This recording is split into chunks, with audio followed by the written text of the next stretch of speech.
My girlfriend, Rose, and I have been together for 4 years and she is 5 months pregnant with our first child. My mom seemed to really like Rose, or at the very least tolerated her, but after we announced that we were expecting, something definitely switched in her. She has become extremely rude and disrespectful towards my girlfriend. She makes passive-aggressive comments at every chance she gets. I've had to take a step back from my mother until she fixes her behavior. Rose had gone to visit her family who lives far out of town. It was a very last-minute trip, and she drove herself to the destination and back. Unfortunately, at around 6 p.m., her car broke down and she was forced to pull over. Fortunately, my brother, Chris, who's great with cars and lives about an hour and 1/2 from where Rose was stranded, was willing to pick her up and sorted everything out. I was out of the country, so I'm grateful that my brother sorted everything out for her. Chris moved back in with my mom about a year ago. Obviously, the situation wasn't the best, especially considering the tension between Rose and my mom that exists for no particular reason. But I hoped my mom could put her pettiness aside for at least a night. It was too late for Chris to drive Rose back home, so my brother told her that he would drive her back tomorrow morning. An arrangement that my mom seems to not like, but one that she managed to keep her mouth shut about, my girlfriend tells me. Rose helps prepare dinner, wash up, and actually engage in a decent conversation with my mom for the first time in ages. However, they mostly avoid each other. Chris goes to bed earlier, leaving my mom and Rose. My mom lives in a 2-bedroom apartment, and since both bedrooms were taken, Rose assumed that she would be sleeping on the couch. She apparently assumed wrong. My mom gives Rose the thinnest blanket ever and basically screams at her, telling her that she has to sleep on the floor to not ruin her couch. She tells Rose to make do with the pillows on the couch and the blanket that provides zero warmth. Rose thought about protesting, but ultimately decided against it. According to Rose, my mom kept opening her door to check if she was sleeping on the couch, so she couldn't even try to sleep on the couch. At 5 a.m., Chris found Rose on the couch and let her sleep on his bed. He ended up telling me, but told me to not make a big fuss out of it. I did the exact opposite. I called my mom, very angry, and told her that she was disrespecting her so badly. She tried to defend herself by saying that she didn't harm the baby, and it's okay for pregnant women to sleep on the floor. But I refused to hear any of it.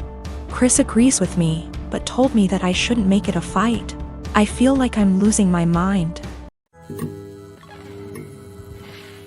About a week after my post, I planted a wall of blackberries and raspberries at the 2 sides of my garden facing the driveway, about 30 centimeters from the edge, so no overhanging branches.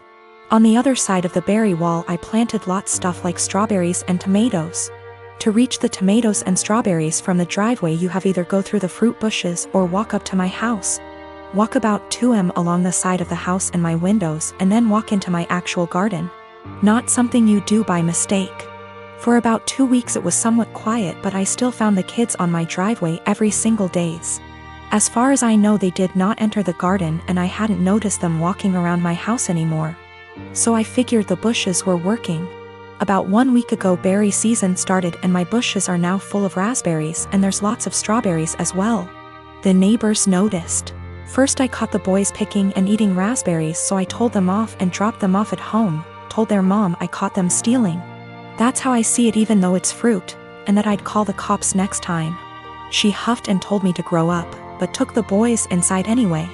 After that it was quiet up until yesterday afternoon, when I went out for a while and found the dad and his 2 sons right in the middle of my garden when I returned, clearing my bushes and plants.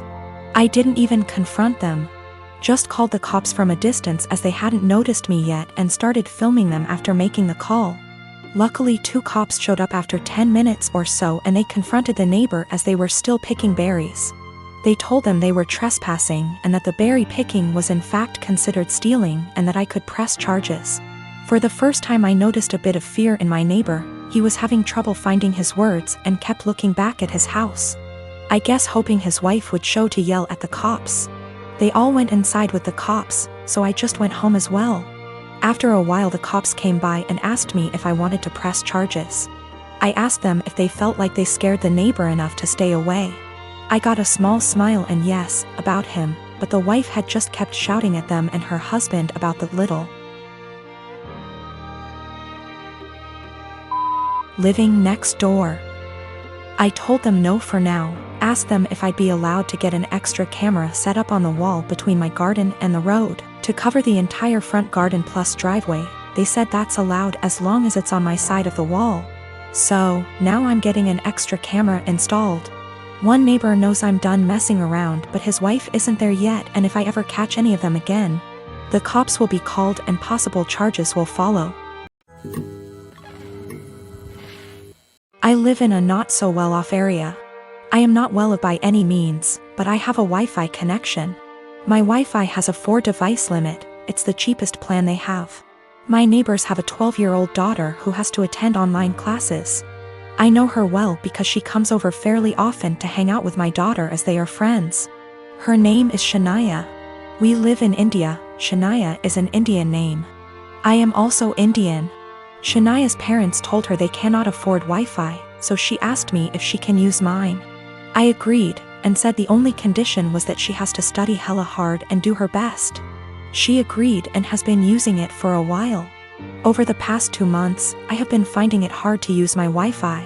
The web portal for the Wi-Fi says 4 devices are constantly connected to it when all I am using is my phone, and my daughter is using her laptop.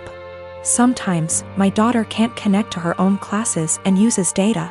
I asked Shania about it last week, and she said her parents forced her to tell them the password and that they have been using it. I went and spoke to her parents about it, and said that it is only for her to be able to attend classes. They said they will stop using it. But over the week, 4 times my daughter's classes got interrupted because there were multiple devices trying to use it. Yesterday, Shania told me that our other neighbors also have the password and are also using it, that her parents gave it to them. I went and warned her parents again, said I will change the password, but they made false promises again and shut their door. I changed the password and gave Shania the new one, but her parents forced it out of her again. My daughter's education needs to take priority, her classes are important. I can't let her education take a back seat, but if I change it again and not give Shania the password, her education will get affected. I have 2 kids, Clark and Kent. While they have the same father, only one of them is biologically my child. They were born within 6 months of each other. The boys are currently 6, and for various reasons I have full custody of both of them.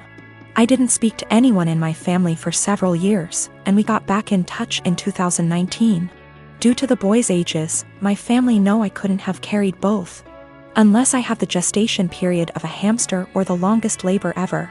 I have explained to them how this all came to be, but in my explanation I neglected to tell them which was my biological child. Due to my ex having a type, the other woman looked enough like me that the boys could pass for twins. Same dark hair, blue eyes, pale skin, and both cleft chins and dimples. My brother jokes that they look like tiny supermen. People who know them refer to them as twins because aside from a few minor differences, they're practically identical. Frankly, if they were closer in age and I'd had full custody of both from the time they were born, I suspect I would have mixed them up a lot as babies. Shortly before Clark's birthday last year, my mom asked if she could see Clark's birth certificate. I asked why and she said she wanted to know the exact time he was born, so I told her. She asked if she could see the certificate anyway. I asked why. She said she just wanted to check. I said I'm his mother, I know when he was born. Then she asked the same thing about Kent and we went through the same conversation all over again. Mum eventually admitted that she just wanted to see the birth mother's name on each certificate, which isn't even how that works, and I told her as much. This led to an argument where my stance was that I'm their mother, biology is irrelevant. Mum says if biology is irrelevant then it's not a big deal to tell her which of them is biologically mine. I said if she's so hung up on biology, then clearly it's a big deal to her and I don't want it to be a big deal. Especially as the boys themselves don't know. Mum feels this is incredibly selfish, narcissistic, and overall wrong. She feels that if biology isn't such a big issue, then I should have no problem telling her whether Clark or Kent is my biological son. And that accusing her of potential favoritism or something similar with her bio-grandchild is an unfair judgment, with no actual reasoning to it.